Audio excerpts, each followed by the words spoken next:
Mana ini? Oke. Ya, kelihatan ya. Terlihat, Pak. Oke. Nah, ini bismillah ya. Assalamualaikum warahmatullahi wabarakatuh. Waalaikumsalam. Oke ya. Ini pertanyaan saya sampai hari tadi ya. Saya rekap ada 6 pertanyaan. Yang pertama pertanyaan dari Mas Fikri, apakah semua negara memiliki konstitusi? Itu pertanyaannya dari Mas Fikri. Kemudian kenapa konstitusi melenceng? Kemudian izin berpendapat bahwa kita berkiblat pada Piagam Madinah dalam konstitusi karena Piagam Madinah sangat baik, telah memenuhi kaidah-kaidah konstitusi. Oke, dari Mas Tio. Kenapa konstitusi melenceng ya? Oke, kita lihat dua penanya dulu. Yang pertama adalah apakah ya ini apakah setiap negara perlu konstitusi? Nah, kedua, kenapa konstitusi melenceng? Oke. Untuk memecahkan dua permasalahan ini, adakah yang akan berpendapat? Silakan kalau ada. Halo? Iya, Pak. Ya, silakan kalau ada. Kalau menurut saya kenapa setiap negara perlu konstitusi, karena konstitusi adalah sebagai dasar pembentukan negara ya, Pak. Artinya apa sih tujuan konstitusi sendiri itu kan apa sih namanya? Iya, tujuan konstitusi itu kan untuk apa namanya? sebagai dasar pembentukan negara, gambaran peraturan tata.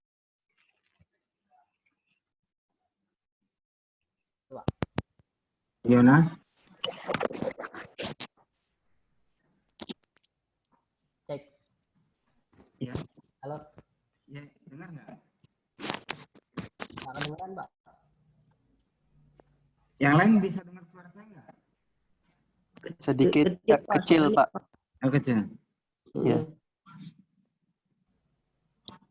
Oke, bisa Mas? Bisa.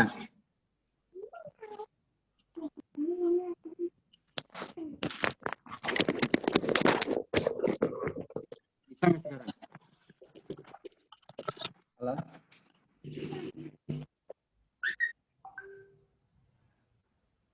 Bisa, Mas? Bisa, Pak, tapi putus-putus kalau menampilkan ini. Buka ya? Ya. Oh, sudah tampilan ya. Oke. Tadi dikatakan oleh Mas Hatta bahwa konstitusi itu sebagai dasar negara, makanya konstitusi itu harus ada. Kan kira-kira gitu Mas ya? Suaranya, Pak. Enggak ada suara saya. Sekarang ada belum? Sekarang ada. Oke.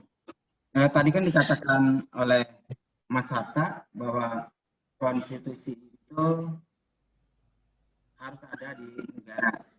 Sementara apakah setiap konstitusi perlu ada atau setiap negara itu memang perlu nggak sih konstitusi? Nah, ini tadi dikatakan bahwa negara perlu adanya konstitusi. Oke, itu pendapat dari Mas Hatta. Mungkin yang lain bisa menambahkan? Ya, Pak, ingin izin. Ya, silakan. Ya, tentunya setiap negara pasti dan harus memiliki konstitusi. Kami setuju. Namun yang jadi pertanyaan tadi, dasar negara. Bukankah dasar negara itu berbeda dengan dasar konstitusional seperti Pancasila dan Undang-Undang Dasar 1945? Namun keduanya saling terkait. Karena merupakan hukum konstitusional, merupakan landasan dasar untuk membuat kebijakan-kebijakan yang dinaungi di bawahnya. Jadi landasan utama dari hukum konstitusional di negara tersebut. Kalau dasar negara apakah berbeda, Pak? Seperti Pancasila dan Oke, ya. Nanti kebetulan di sini banyak ruang-ruang yang bisa kita gunakan. Ya. Yang pertama adalah karena di sini perpaduan antara mahasiswa IAT, ya TP, kemudian ada mahasiswa hukum. Mungkin bagi mahasiswa IAT ataupun hukum sekalipun, bagaimana kedudukan konstitusi dalam hal ini adalah Undang-Undang Dasar, ya. Tadi Mas Diki sudah mengatakan. Kemudian bagaimana dengan Pancasila? Nah, itu mungkin bagi yang kuliah mata kuliah Pancasilanya dengan saya itu sudah didapatkan, Mas. Ada yang dari ini, dari TP ada nggak? Ada. Ya, silakan. Yang di TP gimana? Ketika Mas Tio, bagaimana kedudukan sebetulnya Pancasila dengan Undang-Undang Dasar itu, sehingga bisa memperjelas pernyataan dari Mas Diki. Silakan Mas Tio, kalau masih ingat. Silakan Mas Tio. Ya, kedudukannya sama-sama penting sih, Pak. Gimana? Sama-sama penting, bahkan kalau Pancasila kan dasarnya, kalau undang-undang itu penjelasannya, Pak. Soalnya kan kalau di dalam undang-undang juga kan terdapat 5 sila juga, Pak. Hah? Ah, iya. Itu sih, Pak. Itu ya. Oke, yang lain? Oke, ada Mas Nuradi, ya.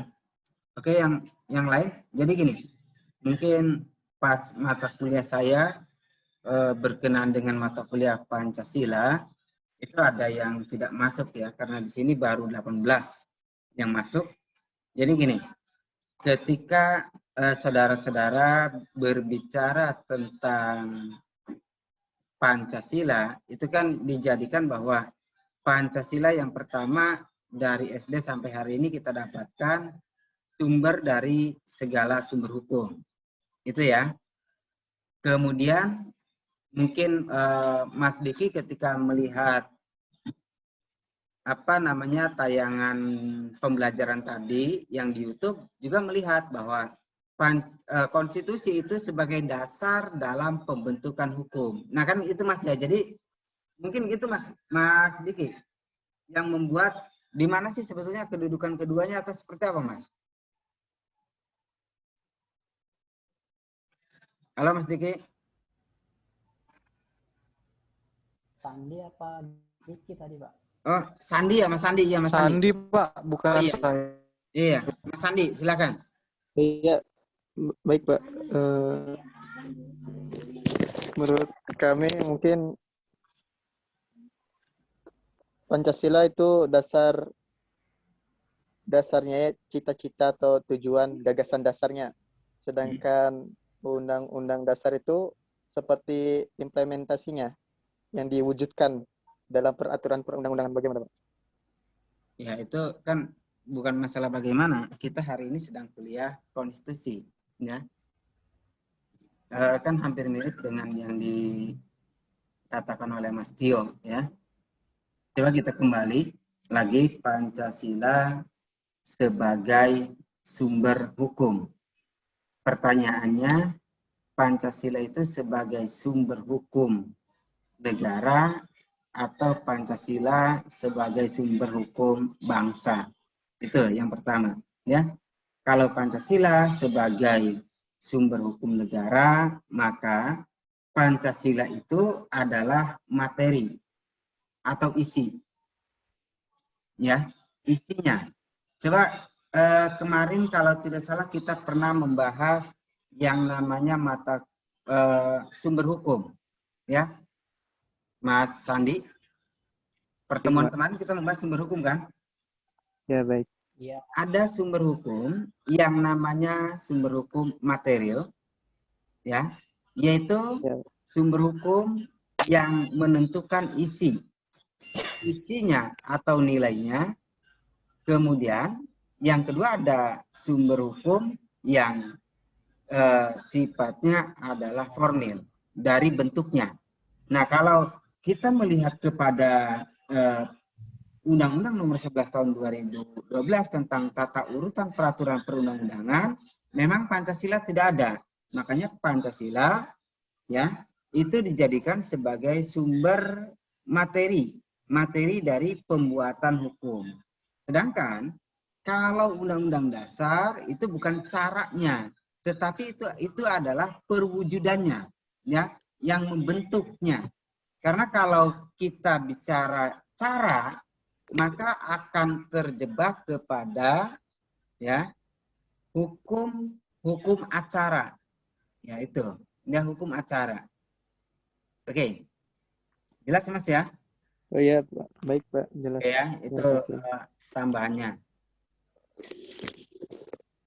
Kemudian kalau kita lihat lagi, ini dari Mas Tio. Kenapa sih konstitusi kok bisa melenceng gitu Mas Tio ya? Gimana? Kira-kira Iya, Pak. ada yang bisa menanggapi nggak? Kenapa konstitusi itu melenceng? Melenceng tuh maksudnya gimana? Nggak tahu itu. Melenceng itu kayaknya tidak sesuai Melenceng dari dengan... mana? Dijelaskan dulu. Iya, silakan Mas Tio. Ada nggak? Atau Lab? Iya, Mas Tio. Tidak sesuai dengan tujuannya, Pak. Maksudnya sih, Pak. Konstitusi tidak sesuai dengan tujuannya. Oke, kira-kira teman-teman ada yang bisa menanggapi? Tidak sesuai dengan tujuannya mungkin karena oknum tertentu, mungkin bagaimana Mas? Ya, Bukan karena silakan. konstitusi itu sendiri, tapi karena oknum tertentu.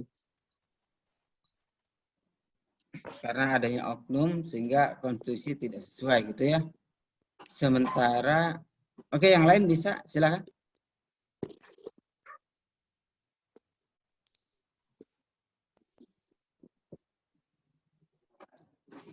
Silakan, yang lain.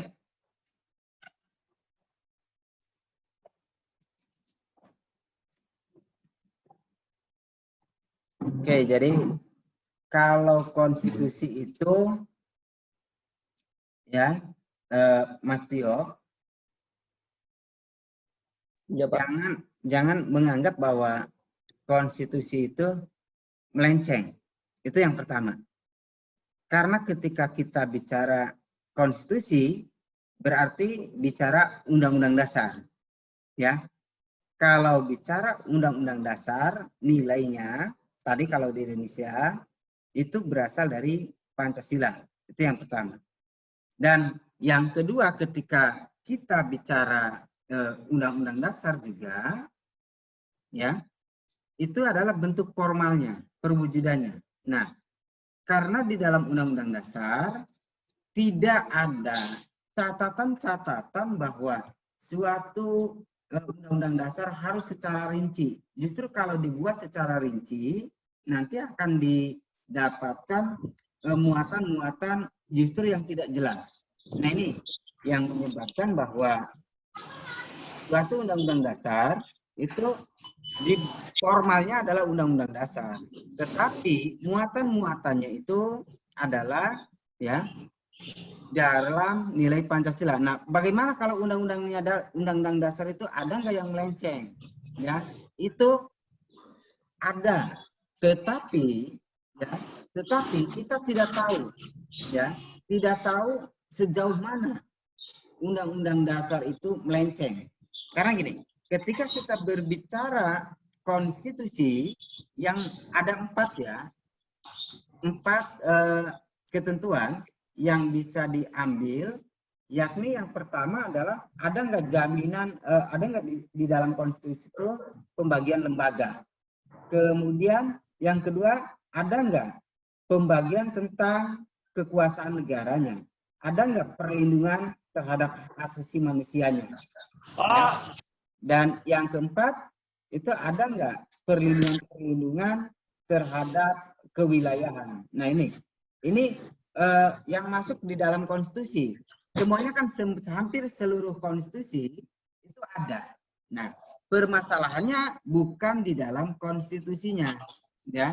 Tetapi untuk hari ini permasalahan itu ada pada aturan-aturan di bawahnya. Oke, ya. Aturan-aturan pelaksana yang menerjemahkan konstitusi itu. Jadi itu Mas, kalau adakah konstitusi, kita akan itu secara kita bicara sosial ya. Tetapi kalau kita bicara dalam tataran filosofis, apakah bisa konstitusi itu melenceng? Ya, karena konstitusi adalah buatan manusia berdasarkan satu kesepakatan, maka bisa saja kesalahan-kesalahan itu ada. Nah, dari kesalahan-kesalahan itu ada, maka dibentuklah ya satu ketentuan bahwa ada satu perubahan-perubahan yang mengarah kepada perbaikan-perbaikan konstitusi yang kemudian dinamakan sebagai amandemen. Itu Mas Tio ya, kira-kira ya? Siapa baik Pak? Oke, kita lihat ini kenapa dari Mas Hatta ini. Mungkin ada yang bisa menanggapi nanti. Kenapa konstitusi itu identik dengan undang-undang dasar? Silakan. Ini dari Mas Hatta silakan kalau ada yang mau menanggapi. Kira-kira gimana? Apakah betul konstitusi Indonesia itu identik dengan undang-undang dasar atau seperti apa? Ya, mungkin yang Mas Hatta maksudkan adalah konstitusi Indonesia, Mas ya? Iya, betul. Ya. Pertanyaan saya ada 4 semuanya, Pak, tapi cuma 1 yang ditampilkan. Oh iya, itu iya yang terekam ya. Silakan, mungkin ada yang kenapa konstitusi itu kadang identik dengan undang-undang dasar? Ya, boleh Pak. Ya, silakan, Mas. Ya, kenapa? Pertama kita bahas tentang Undang-Undang Dasar 1945 di Indonesia khususnya ya. Baik. UUD 1945 ini merupakan sebagai lambang atau sebagai kemerdekaan, mensahkan konstitusionalis kemerdekaan Indonesia. Karena negara-negara di Asia Afrika yang terjajah itu menganut jadi konstitusional dibagi menjadi 2. Ada yang tertulis ya Pak, dan ada yang tidak tertulis. Yang tertulis itu dalam satu dokumen. Jadi ini melambangkan bahwa negara tersebut merdeka, khususnya di Indonesia. Jadi tertulis dalam Undang-Undang Dasar. Namun sebenarnya konstitusi itu tidak sama dengan UUD, berbeda. Namun di Indonesia identik dengan UUD yang melambangkan kemerdekaan dalam satu dokumen tersebut tercapainya Negara Kesatuan Republik Indonesia. Atau bagaimana pendapat yang lain? Terima kasih Pak. Ya, silakan. Tadi dikatakan oleh Mas Sandi, karena titik pangkal Mas Sandi berpikir pada 2 bentuk konstitusi. Yang pertama, pangkalnya adalah pada konstitusi yang tertulis, dan yang kedua adalah konstitusi yang tidak tertulis. Sehingga karena tradisi-tradisi Indonesia yang include di tahun 45 menjadikan bahwa Indonesia itu merupakan konstitusinya adalah tertulis. Gitu Mas Andi ya? Jadi identik dengan Undang-Undang Dasar gitu Mas? Iya Pak. Iya. Oke, yang lain silakan. Izin berpendapat Pak. Iya, silakan. Karena konstitusi itu mengabarkan keseluruhan sistem Pak, ketatanegaraan suatu negara yang berupa kumpulan peraturan yang membentuk pemerintahan Pak, dan juga mengatur negara Pak. Ya, itu keseluruhan sistem ya. Konstitusi itu keseluruhan sistem dikatakan oleh Mas Tio, sehingga dia harus dicantumkan. Oke, yang lain? Mungkin ada? Masih ada? Silakan. Oke, jadi gini. Pada saat kita berbicara tentang konstitusi, ya, saya kan selalu mengingatkan bahwa teman-teman harus menguasai yang namanya sistem hukum. ya, sistem hukum, karena dari sistem hukum inilah kita bisa mengetahui akan karakter dari sebuah konstitusi, ya. Apakah konstitusi itu akan disamakan dengan undang-undang dasar atau tidak? Itu dari karakter atau sistem hukum. Makanya saya tadi di dalam mata kuliahnya menyinggung tentang sistem hukum civil law system, kemudian common law system. Nah, sistem civil law ini yang menganut sistemnya bersifat administrasi, ya, yang menjadikan bahwa setiap aturan-aturan itu harus dituliskan. Itu yang pertama. Yang kedua, dia juga tidak menafikan dalam sistem civil law ini tentang jurisprudensi, tetapi jurisprudensi atau putusan hakim itu sendiri bukan menjadi patokan yang utama, tetapi menjadi patokan yang utama adalah hierarki perundang-undangan. Nah ini ya, makanya kalau sifat hukumnya adalah civil law, itu ada hierarki yang memerlukan kriteria-kriteria administrasi nantinya. Oke, itu ya. Makanya Indonesia karena pernah mengalami beberapa kunjungan dari Belanda, kemudian kunjungan dari Inggris ya, walaupun sebentar, Portugis ya, yang merupakan negara yang memiliki sistem civil law, maka pengaruh itu pun datang ya. Pertama dipengaruhinya adalah dengan penerapan kitab undang-undang, dalam hal ini pidana ya, Strafrecht, kemudian Wetboek ya. Nah ini hukum perdatanya juga dipengaruhi ya dengan Burgerlijk Wetboeknya itu. Nah, dua sistem ini atau yang ketiga sebetulnya adalah melalui asas konkordansi, yaitu hukum dagang.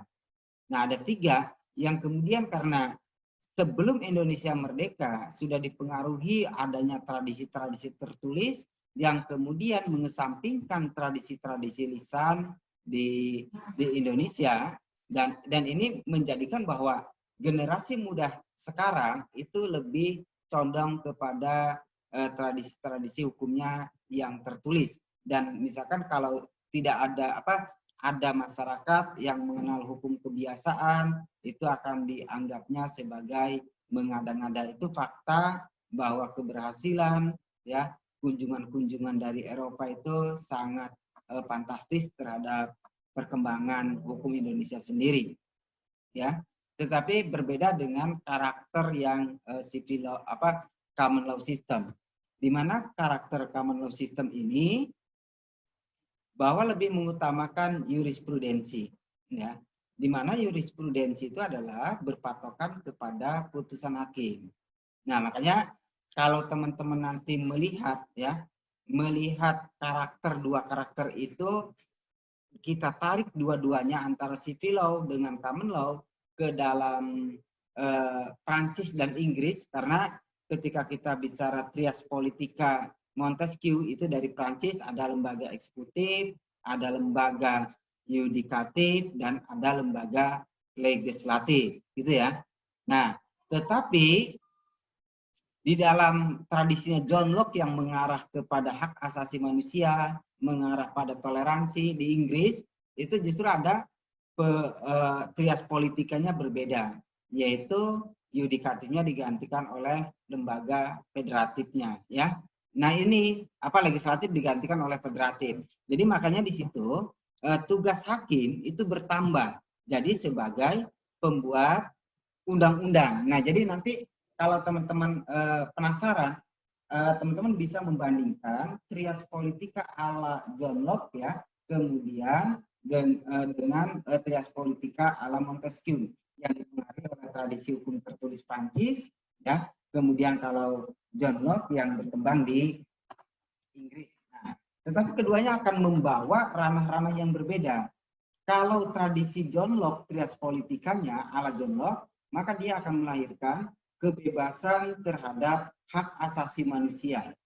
ya karena karakternya adalah liberalisme. Ya, selain liberalisme, karakter yang kedua adalah empirisisme.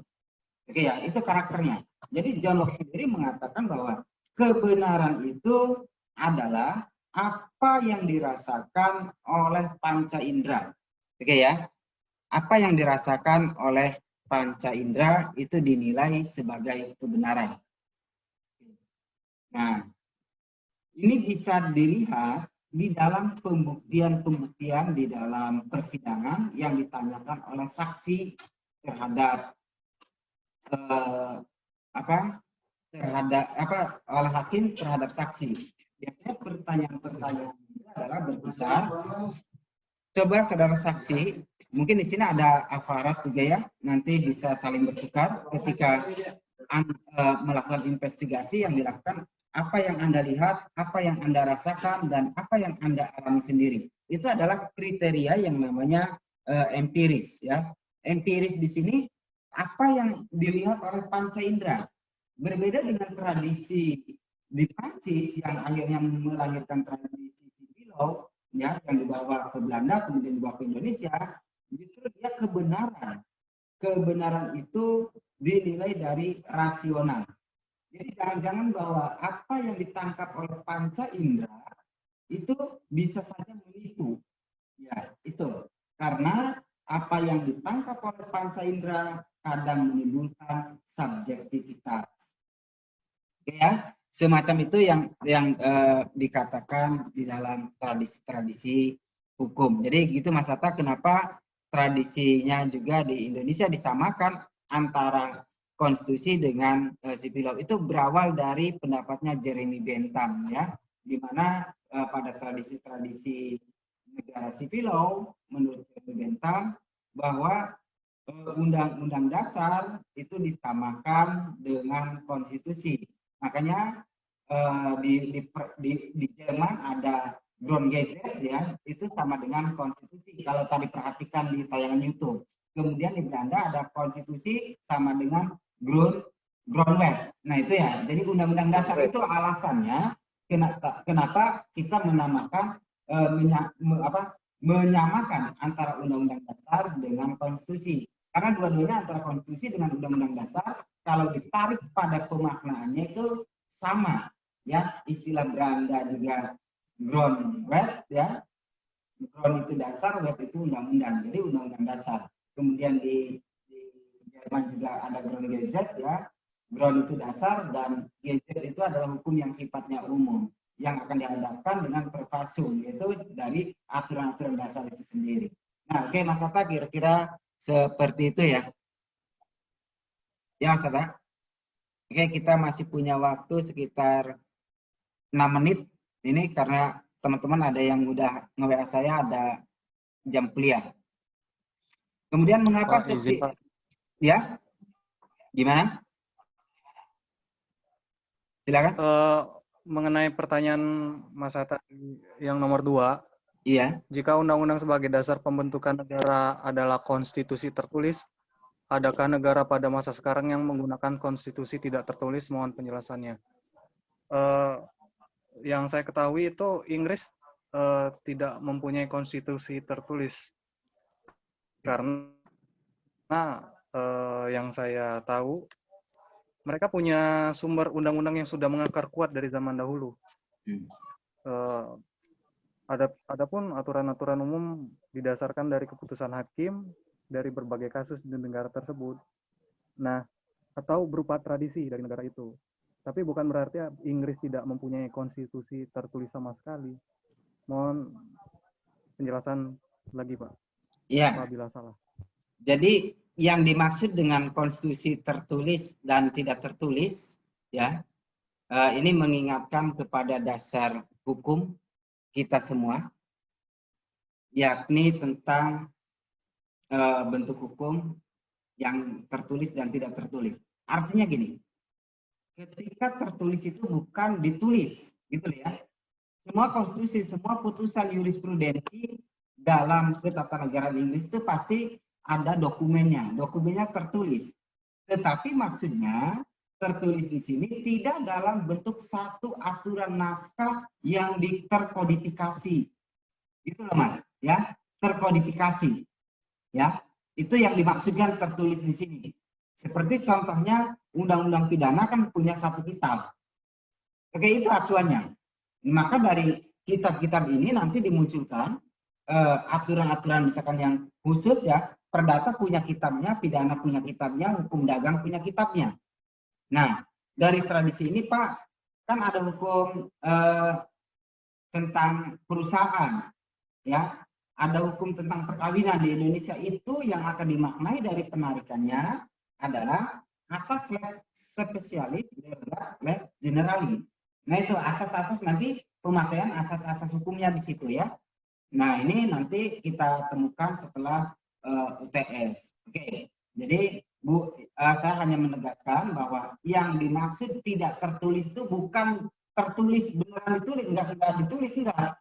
Maksudnya tidak terkodifikasi dalam satu bentuk peraturan seperti hukum kitab undang-undang hukum pidana perdata ya, yang dulunya itu awal tradisinya, tetapi berakar dari kebiasaan putusan pengadilan tadi karena konsep John Locke dengan konsepnya Montesquieu ya. Jadi kias politika yang dua ini yang akan membedakan sebetulnya di situ. Oke. Itu Mas Diki ya tambahnya untuk yang poin kedua. Ini masih ada karena kita punya waktu sedikit. Ini pertanyaan, ntar saya cek dulu. Kenapa mengapa setiap negara harus memiliki konstitusi dari Mas Raja? Kemudian bagaimana konstitusi bisa menjadi dasar suatu negara yang tetap di mana negara tersebut selalu berkembang? Apakah urgensi dari konstitusi pada suatu negara, bagaimana implementasinya? Oke. Jadi kalau kita sejauh mana konstitusi itu penting bagi sebuah negara? Ya, karena konstitusi itu akan mencerminkan satu visi.